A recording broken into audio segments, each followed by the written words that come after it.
The Biden administration is going to dedicate $1 billion from the American Rescue Plan to expand independent meat processing capacity.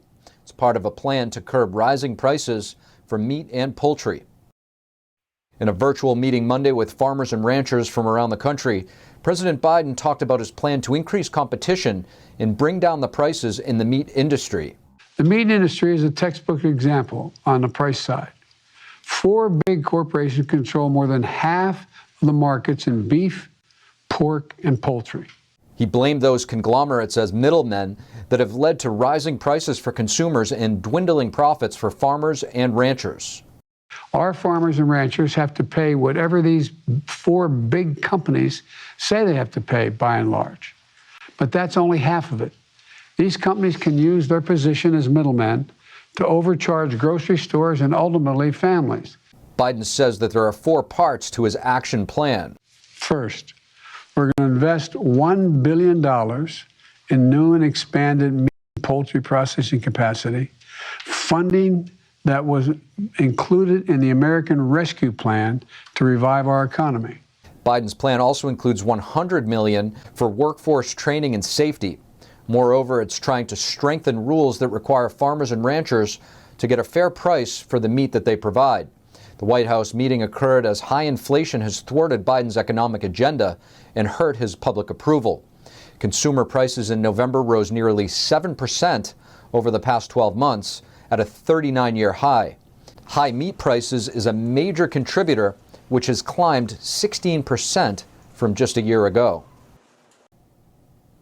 Vance Ginn is chief economist at the Texas Public Policy Foundation. He was also associate director for economic policy at OMB during the Trump administration. Vance, thank you for joining us on the Capitol Report. Thank you, Steve. It's a pleasure to be with you today. Now, Vance, President Biden met with farmers and ranchers today to discuss an executive order he signed back in July to make the agriculture sector more competitive, where he says that higher prices that we're seeing on meat and other agricultural products are due to lack of competition.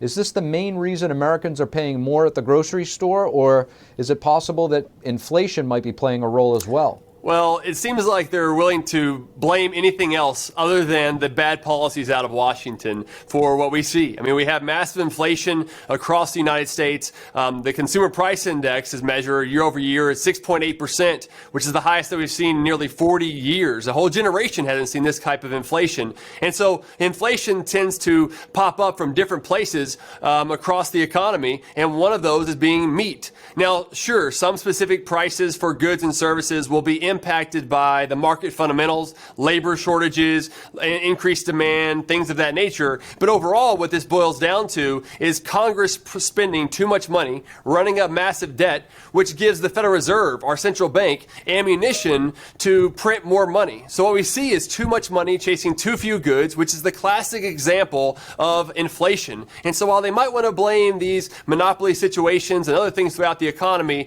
it's really just a blame game. Ultimately, it's the bad policies out of Washington. Vance, I want to get your thoughts on the overall state of the economy with the holidays behind us and the focus shifting away from the shopping season. Where is the economy now, and what is the outlook? Well, during the last year, we've seen the unemployment rate drop pretty substantially. We're down to almost 4%. I think we're 4.2% for the nation. So that would indicate full employment, where everybody who wants a job basically can have one. The problem is that we still have a number of people that are unemployed and a number of people who have dropped out of the labor force over this period of time for a number of reasons. Some of that could be they're worried about the COVID situation. Others are that they're worried about getting the vaccine and that there are mandates that are in place by businesses or by governments. They've chosen not to work. And so that is a concern for me moving forward and where we're at currently in the economic situation. Now, we have high inflation, slowing economic growth, and in economic terms, what we've called that is stagflation. Could we be in a period of stagflation? It seems to be that way. And if we continue to have massive amount of money being printed and deficits being run by Congress, we will continue to have slower economic growth and fewer jobs that are being created and more inflation, which is a classic example, again, of stagflation. So this is a period of time where I'm concerned about the economy. Even though we have some good indicators, we've got to look underneath those. What are the underlying fundamentals of the economy? And they are still weak. Now, I just want to ask you, you mentioned stagflation. Can you just kind of simplify this and also explain what exactly it is and what drives stagflation? Stagflation is really where you have high amount of price increases across the economy, high inflation, and you also have slow economic growth. And that was what we saw during the 1970s, where we had the period that's called the Great Inflation, which we really had stagflation.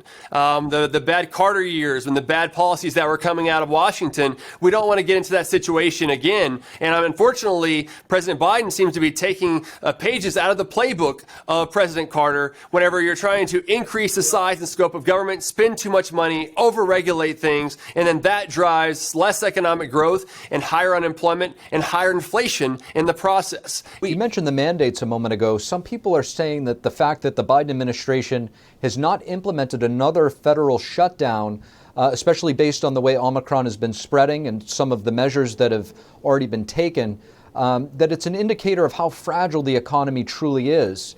Some economists have suggested the Biden administration seems to know that the result of another shutdown would be catastrophic to the economy. How do you see it, and do you think that the economy could sustain being shut down again? Well, I think if you look at the data and the evidence from what happened during the shutdowns is that they didn't work to reduce the spread, to reduce the number of deaths and hospitalizations, but what it did do was kill a number of small businesses. It killed a lot of jobs that were out there. And so at a time whenever lives were being hurt, we were also influencing, or they were influencing, livelihoods. And so we can't turn back to the shutdown mistakes of the past. We've got to figure out how to do this in a more responsible way for personal responsibility, targeting resources to where they need to be most, and really understanding how the spread happens. And so we've learned a lot over the almost 2 years since the pandemic started. And what we have learned is that we should not make those mistakes that we made in the past. And if we go down that route, I think it would be catastrophic for the economy, for many businesses that are just now getting back online again. And I think what we should do instead is find a way for people to overcome these obstacles on their own, and the government being, last resort overall. And to President Biden's credit here recently, he said, look, there is not a federal solution to COVID. And I believe that's the case. This should be up to the states and for people, because the federal government should not play a role. Vance Ginn, thank you. Thank you. And Twitter has permanently suspended the personal account of Congresswoman Marjorie Taylor Greene. The social media site claims she was posting false information relating to the CCP virus pandemic. It's not clear which of the Republican Congresswoman's posts led to her suspension on January 2nd, and Twitter didn't elaborate on the alleged misinformation they said Greene posted. Greene's House of Representatives account is still online. Greene responded to Twitter's suspension on social media platform Getter. She posted that Twitter lets politicians in America and abroad threaten violence and keep their accounts, but she can't cite statistics about adverse reactions to COVID-19 vaccinations without getting banned. She also posted that social media platforms and others can't stop the truth from getting out. Greene's ban suggests that Twitter is taking a more hardline stance against users who post COVID-19 or vaccine information that Twitter deems misleading. And Twitter has also suspended Dr. Robert Malone's account. Dr. Malone is a contributor to mRNA vaccine technology. Throughout the pandemic, Malone has been a critic of mandatory COVID-19 vaccination rules as well as mitigation policies. On Twitter, he has amassed more than 500,000 followers before his account was suspended. The chief of the U.S. Capitol Police has admitted that they are understaffed and struggling to acquire new hires. Chief J. Thomas Manger told Fox News Sunday that the Capitol Police is about 400 officers short of where they need to be. While the Capitol Police has undergone several reforms since January 6th, the number of officers falls short of Congress's needs. The shortage comes at a time of increased threats to Congress. Manger said that more than 130 officers have retired or resigned since the events that took place on January 6th, and that the National Federal Law Enforcement Training Academy suspended classes in 2020, making replenishing the police staff harder. With January upon us, the country will soon be celebrating Martin Luther King Day. Before the day comes, let's take a look at Dr. King's Memorial in Washington, D.C. Out of the mountain of despair, a stone of hope. In West Potomac Park, downtown Washington, D.C., the Martin Luther King Jr. Memorial emerges. It honors this prominent civil rights leader's legacy and his nonviolent philosophy striving for freedom, justice, and equality. It is also the first to honor an African-American individual on the National Mall. He was a very brave and kind person who fought for equal rights for everybody. We haven't viewed all of the stonework and the sayings on the stonework, but very inspiring. Authorized by Congress in 1996, Dr. King's memorial in D.C. was officially dedicated on August 28, 2011. But due to Hurricane Irene, the ceremony was postponed until October 16th. President Barack Obama delivered the remarks. Basically bring everybody together and try to get rid of the whole black versus white narrative for people. It's just amazing what he represents for the black community. Built alongside the tidal basin, the memorial is on the line between the Thomas Jefferson and Lincoln memorials, symbolizing the connection of these three great leaders.